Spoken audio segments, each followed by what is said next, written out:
ভিক্ষুক রাস্তা দিয়া যায় আর জমিদারের পুত্রবধূও যায়। একজন সামনের থেকে আসতেছে, একজন সামনের দিকে যাইতেছে। দুইজনের ক্রসিং এর সময় ভিক্ষুকের গায়ের কাদা জমিদারের পুত্রবধূর গায়ে লেগে গেছে। সে দুনিয়া আন্ধার করে ফেলছে, স্বামীকে ডাইকা নিয়ে আসছে, বলছে ভিক্ষুক আমার কাপড় নষ্ট করে দিছে। সে শুধু ভিক্ষুক ছিল না, বৃদ্ধ ছিল। বৃদ্ধ ছিল না শুধু, জীর্ণ ছিল, শীর্ণ ছিল। শরীরে কাপড় ছিল না, ফাটা চিরা কাপড় ছিল। পায়ে জুতা ছিল না, পেটে ভাত ছিল না।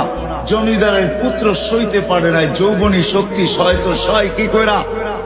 তার স্ত্রীর গায়ে ভিক্ষুকের কাদা, বস সমগ্র শক্তিকে হাতে জমা করা, একত্র করা বৃদ্ধের গালে বসায়। বৃদ্ধ কিচ্ছু বলে নাই, শুধু উপরের দিকে তাকায় দুই তিনটা শব্দ উচ্চারণ করছেন। শব্দগুলা হলো ইয়া মাল্লা তারা হলো ওয়ুন, ও আল্লাহ তোকে চোখে দেখা যায় না। ও তারা কুল্লা শাই, তুই সব দেখিস। ফারা তারা মা বি, তুই কি দেখিস না আমার সাথে কি ঘটতেছে, এটা কি দেখিস না? বলতে দেরি যুবক, মরতে দেরি হয় নাই।